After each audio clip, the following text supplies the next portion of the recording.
But if you're ready, my boy, I'll go ahead and get us right into it. Yeah, let's do this shit. Let's do it. Okay, guys. So, Undead Unluck, episode 14, Crimson Bullet. So, this episode, after Tatiana unlocks herself to use her untouchable ability, the luxury liner, that big yacht, cruise ship type beat, has been exploded from within. And both Rip, aka Unrepair, and the Union members are suspended in midair as the fight begins. Kind of a wild scene for a fight to occur in, floating in midair, but that's what I kind of love about this show. It's a little ridiculous at all times. Yeah, it's kind of crazy because I didn't expect them to be like just suspended in midair like that for so long. I thought like some of the ship would have survived, considering there could have been innocent people on it, as hostages or whatever. So that's true. I didn't even think about that. Yeah, like what happened to Invisible Girl? Like, oof. I thought for some reason I thought that she might have been on the ship too, but I don't know. I probably not now that I think about it, since Rip and them had to like sneak their way on board. So yeah, and they did it like right in the cargo hold where any innocent people would be. So yeah, hopefully it was just UMAs and other things and not people. But I hadn't thought about that, to be honest. So we come back to Undead Unluck with Andy trying to capture or kill Rip in order to save Fuko, because the deal is, he's got to die for Fuko to stop bleeding, and he's got an hour. And to this end, Tatiana, like we've said, has blown up the black market yacht. I mean, really just sky high. And I had taken a break from the show for last week, being out of town, and coming back to this, I was not sure if like Andy was like prepared to kill Rip. But I kind of feel like I should have known he was ready. What did you think about that? yeah. I mean, I think I thought he was gonna try to capture him, honestly, but like after Fuko got hurt, like there's no other option, unless capturing him, they can like they did with Spoil, like they could maybe negate his negation abilities or something with some kind of technology, because they did with Spoil. So that's true. But I feel like that Andy just wanted to try to push his limits here, because he didn't have like long, like with Spoil, they could just like keep resetting the shit or whatever, Right, and right. with Rip, they can't really do that. Like it's a a set amount of time. So for sure, yeah, I thought he might try to capture him and like make him undo his yeah. And I'm not even sure if he can do that, because we haven't seen him do it so far. I don't believe. I'm sure he can, because he was telling Invisible that, right. That was his bargaining chip. So okay, yes, that is right. When he was torturing her, so I was thinking it was more like a Fuko thing where she has like no control over her unluck. But yeah, I believe you're right actually. Yeah. But like kind of while this battle between the Union and the Negator Hunters goes on, kind of Rip figures out exactly how Chikara's like ability works. And I thought it was really cool how they did it. They had like the graphs and everything up with like his vision cone and whatnot. And it was a cool deep dive into the mechanics. And I was honestly thinking like the show, for how, I guess, complicated these powers can be and the intricacies of them. I thought they did a pretty good job with this show, because I thought that would be a little bit difficult. Like they have, I guess, problems with it with JJK, or people just don't understand. Yeah, and another thing I want to point out, like they're going to such lengths to make us understand Chikara's ability, which is the unmoving guy or boy, whatever you want to call him. But for them to be doing that, it makes me feel like I'm right that he's going to be the one to join us. Yes. So. Yeah. Like I don't I really don't think they would do all that much if they weren't gonna have him in the show. So it took a good minute and a half, 2 minutes out of the episode just to explain it to us, you know what I'm saying? But Um, it is good to know like how exactly his powers work because it kind of got is not really confusing. It's just like how is Andy and them gonna be able to use this uh for the good in like a battle situations. And this episode done a really good job of showing us how they could use that. So yes, it was pretty nifty about how they wouldn't using it in this situation. But going back to your comment from a few minutes ago about them like just floating in air and Rip having was some kind of like blade artifacts. I thought that shit was so cool, man. The blades just coming out of his boots, and he's got like the rocket boots. I don't know how that equates to blades, a blade artifact, but hey, it was cool as fuck, and it worked. maybe he's got something else like going for him because he's like a special group too, right? He's like one the negate like the negator hunters or I don't even remember what they're called, but it's like a special group, so they gotta have high tech shit too, right? That's So true. Yeah, they're probably collecting artifacts. I mean, I think they definitely are, just like the Union is. So just like the evil or vengeful version of the Union of the Round Table there. Another thing I noticed was like they also like described Tatiana's ability, Untouch, as compulsive when she first got it. But once she had exploded the ship, blew it apart, it seemed like she could control the radius of it. Uh, and now I'm thinking like, why even have her in that ball if she can control it to an extent? You know what I'm saying? and see, and it doesn't really make sense either to me because um the only reason why to have her in that ball is to protect people from entering her space or whatever, right? Right, right. But the thing is like literally Fuko and Chikara was standing on top of the ball, so like she can literally allow people not to come in it if she wants, apparently, or something was going on there. So, I just maybe the ball is to uh not have a naked 12-year-old girl running around. Maybe it's like her clothes. Maybe Yeah, that's the only thing it's good for. that's true. That's a good point. I don't think anybody wants a naked 12-year-old running around. Um, although she is covered completely in hair because no one can cut her hair.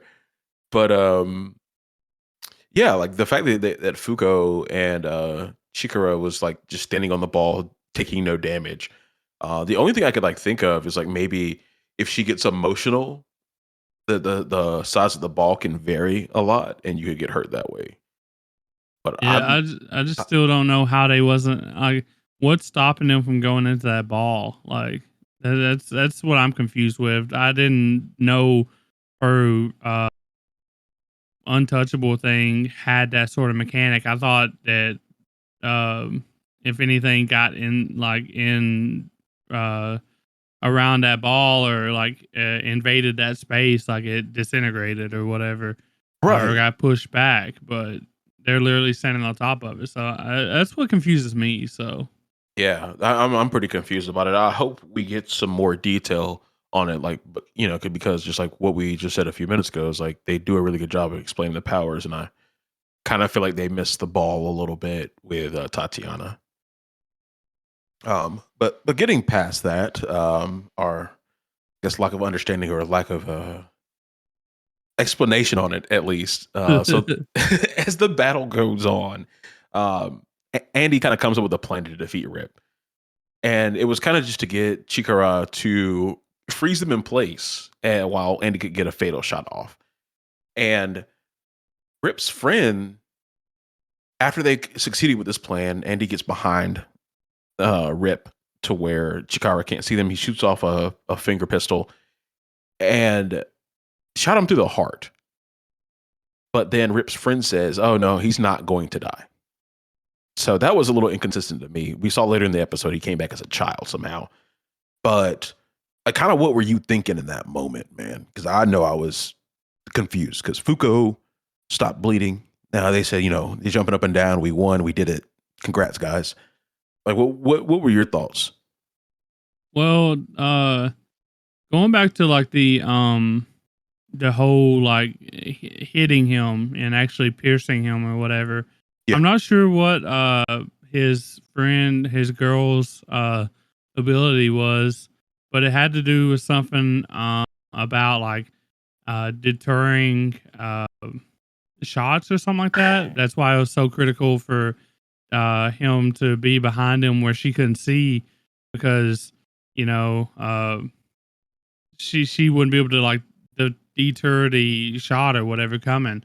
But as far as Rip, like it's really cool. They really done a good job explaining this. Is the fact that I think he said something along the lines of I didn't know there was people like this out there. Do you know why he was saying that? No, I have no idea. So so when people try to kill him in order to stop the bleeding effect that he has put on them, that would be considered trying to live, and you're not allowed to kill him in that situation if you're trying to do it for living, for you to live. And so the fact that Andy was trying to make Fuko live and he didn't care about his own life. He was risking his life and not having a care in the world about his dying.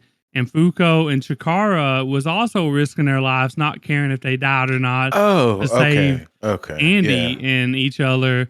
But nobody cared if they died or not. They was fighting for the other person, and that's the whole only reason Andy was able to actually pierce Rip and almost kill him, is because nobody was actually fighting for their own lives. They was fighting for the others' lives.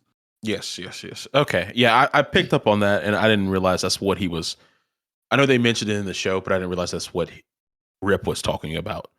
I just Yeah. thought he was talking about tenacious ass people because I imagine like people like mainly just panic when he cuts them. Yeah. It's like I'm gonna bleed out from this fucking paper cut he gave me. Like I would probably panic too, Yeah, I but that mean, the makes only way sense. to stop him, is to either kill him or, get him to stop the effect or whatever. But you Yes. literally cannot kill him if you're trying to save yourself, because, that's how his mechanics work. It won't allow you to kill him in order to save yourself. So, Right. Okay. but that's how they got around that. As far as not being able to kill him, maybe I'm kind of thinking that maybe he had to pull back his powers from like Fuko and Andy in order to use his power. No, he can't use his powers on himself, can he? Now you can only be external or Okay. internal. But the thing is, like when he came back as a kid, in like in a child's body, like his eye was bleeding. So I don't know how his works exactly. He has to be external targeting because he does it to other people, but there's something up there. There's a reason they showed that blood coming down his eye and that he wears an eye patch all the time. There's something Yeah. funky going on there. And I know he's when he was interrogating the invisible woman unseen, his eye was also bleeding then. Um I'm just not sure like how they was able to, maybe because like they literally almost killed him. It shocked him enough to maybe, rescind his powers, maybe. Um I don't really know how they got out of that. I think it all boils down to it was just like plot armor basically, probably. I wonder if it's like another negator that he has on his team It could be because it seemed like they just made him younger, so maybe it could be like an undoing of time or something like that. possibly, yeah, you're probably right, cuz Uh, because they was pretty sure he was gonna die, but she knew that he wasn't gonna die, and maybe that's because they had to leave instantly, like they did, and get to you know somewhere where they could use that ability or something. yeah, I'll So definitely be interested to see what the hell's going on there. Um, but I'm more like curious about why he showed back up to Oh, when they was waiting on Chikaru's decision. You know that he showed up instead. So yeah, that's gonna be really interesting to see, and like I really have no idea like what his reasoning is on that. But that's like the cliffhanger they left us with, which I love. I like a little cliffhanger in my life. But yeah, like as you were saying, like they're just kind of waiting outside with Chikara's school, wondering if he'll join the team. Which I think you and I both think that he will. Um, one, I think because they spent so much time explaining his ability, and then two, I think it gives his life a good purpose, and he doesn't have to really be afraid because they gave him the necktie so he'd be speaking English like everybody else. But at the same time, you've already been marked as a negator. So Unrepair can just come back and pick you up out of school anytime he wants to. At the end of the day. yeah, I just don't think that they would allow someone like that to not join after spending that much time explaining his stuff. And plus, he's just that kind of character. Like he's that vulnerable character that would fit in like perfectly with like Fuko and Andy. So Yes. And I mean he's a fantastic support fighter, with what he can do, freezing everything he sees. Um I think they make like a crazy, crazy team. It's a fun team to have, and going on missions. So I hope he's a big part of the story going forward. Honestly, I even like that they gave him the weakness of not being able to hold still because he's a scaredy cat. Pretty cool stuff, I mean, you gotta nerf them somewhat. So they got right? a power like that. For sure, for sure. Um, but yeah, that is it for Undead Unluck 14, guys.